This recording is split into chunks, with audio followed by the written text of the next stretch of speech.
Good afternoon, ladies and gentlemen. My name is Alreem Al-Hinai, and I am proud to say that I belong to Sultan Qaboos University. Now, I am extremely happy today for two reasons. One is having you all here in Oman. It's such a pleasure to have you all here, and we hope that you're enjoying your stay so far. And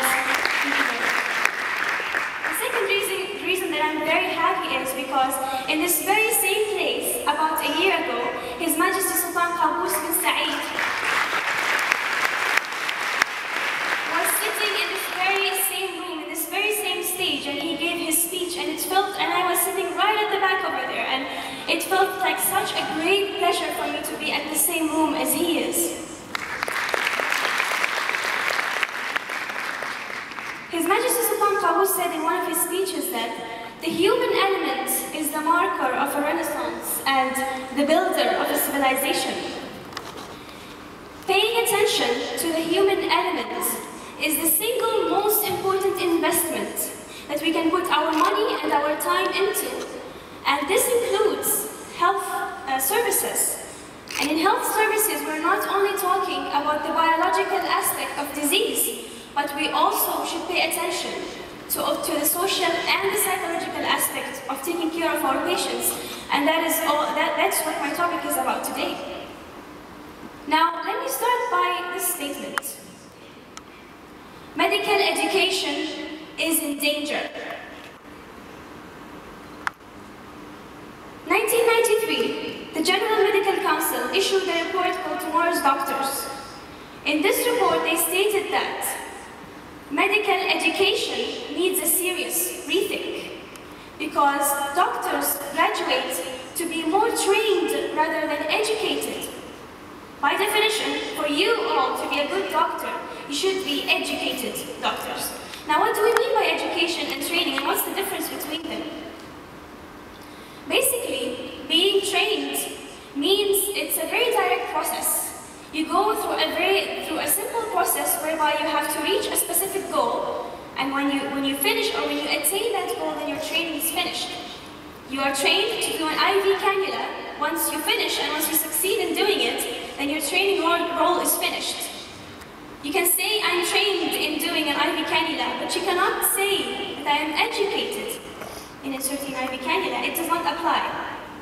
Education is a much larger concept.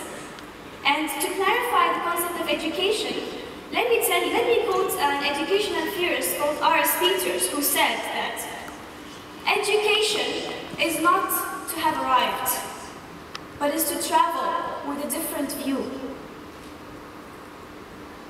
2003 and in 2009, the General Medical Council issued 2 more reports, and there is a great need to give attention to communication skills and attitude and professionalism amongst medical students. So the awareness is there, but there's something missing. There's a defect. Let me tell you a story, and I think that all of you here in this hall can relate to it today. So remember the day before we went to medical school, and we asked our parents to go buy us our local newspapers because in that day we're gonna know if we're accepted in medical school or not. So we get the newspapers and we look into our names, and our name's there. We're accepted to medical school. We could not have been more happy. We were ecstatic. We are this close of achieving our dream of becoming doctors and touching patients' lives and putting a smile on someone's face, and it was just one of the happiest moments of our lives. Don't you agree? We go to medical school, into our preclinical years when we study anatomy and physiology and so on, and we can't wait for that moment to come, to become clinical students and for us to go into the hospitals and actually see patients and kind of become even more close to achieving our dream.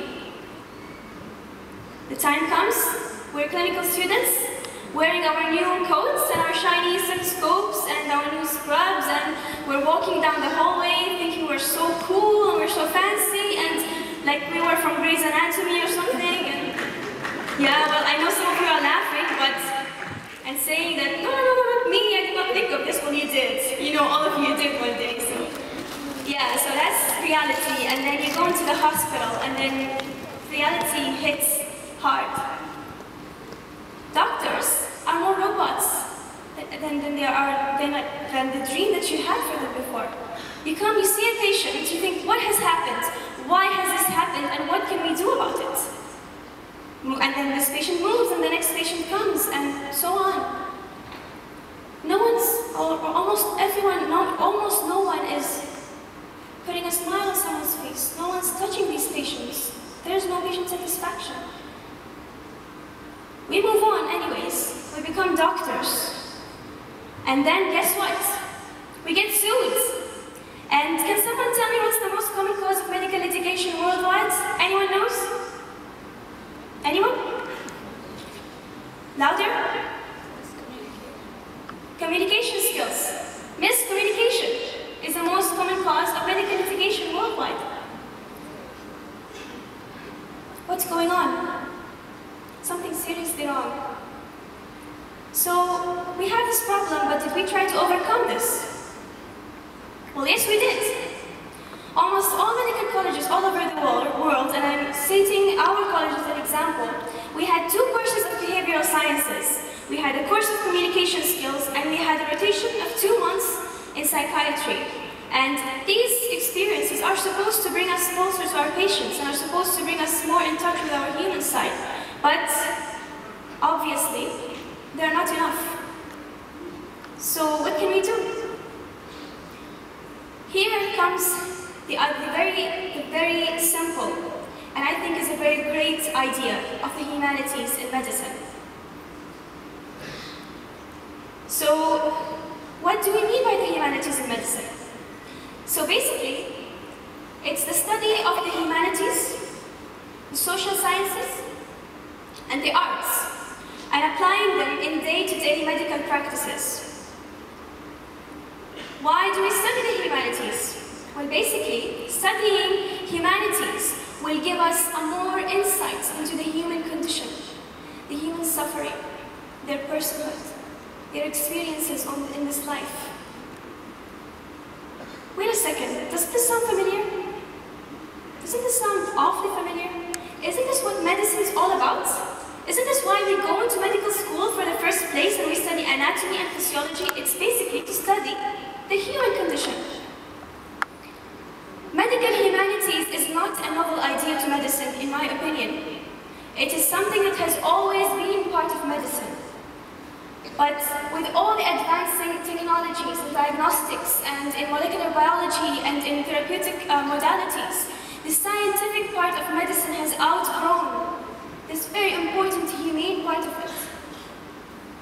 Let me tell you another thing. Medicine is such an international science because the way we learn medicine is the same in China, is the same in North America, is the same in Africa, and is the same here in Oman. It gives no regard whatsoever to cultural sensitivities or to the changes that are happening in the society. And this becomes awfully important, especially in our part of the world. Almost all of us in this hall today come from a specific culture or background, and almost all of us share this culture.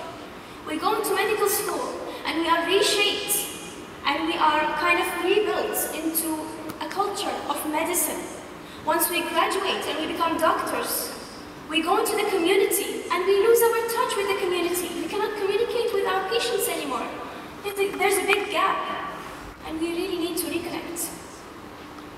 Fortunately, the humanities play a great role in reconnecting us. Now, how can the humanities do that? It's either directly or indirectly. So directly, the humanities can be used as tools to reach a specific goal. What do we mean by that?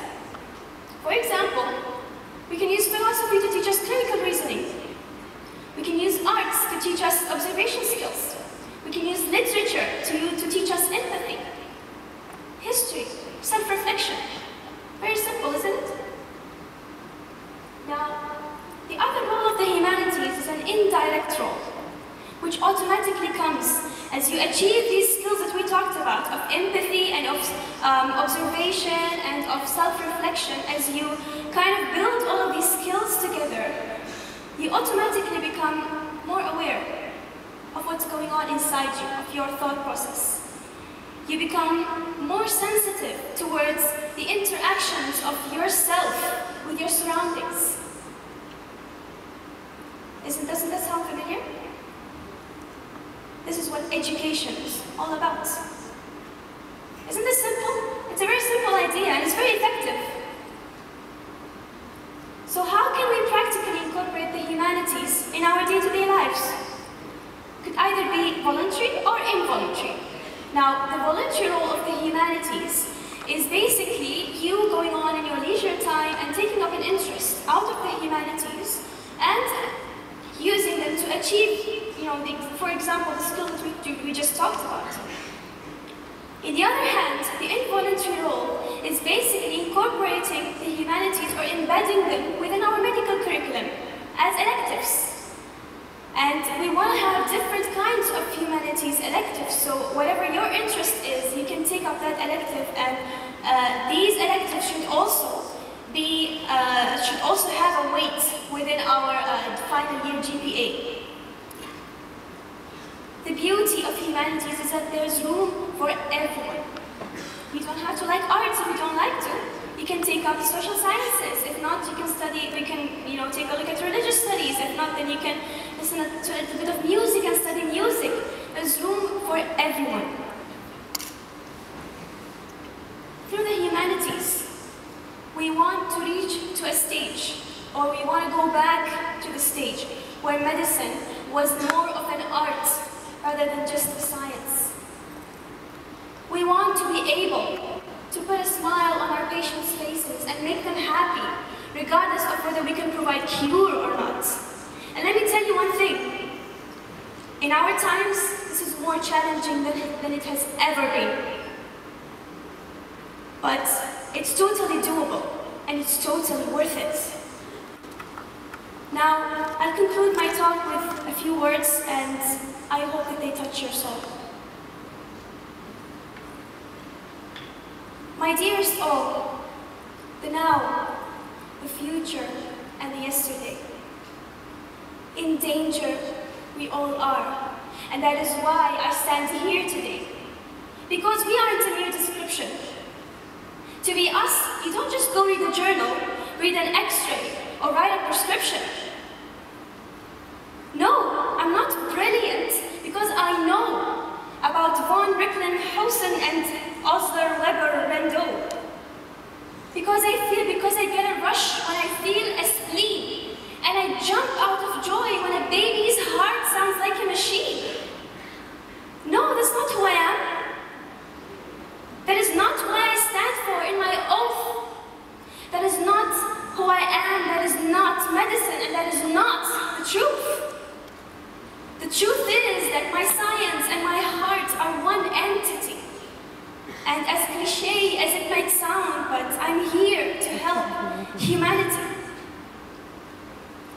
I know people's secrets, their deepest fears, their hopes, their dreams. I wipe their tears. I'm a child's guardian angel, and I'm a shelter for a widow's pain. My touch is magic, and my smile is rain.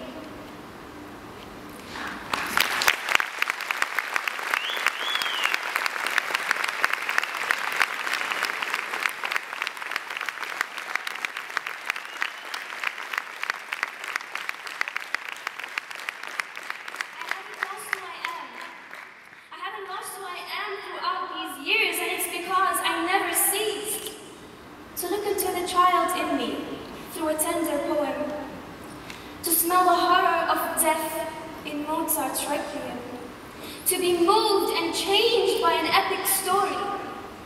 To learn the wisdoms of the past through an elder's years of glory. Let the years of medicine be as long as they want to be. Nothing will change me. That's who I am, a human being.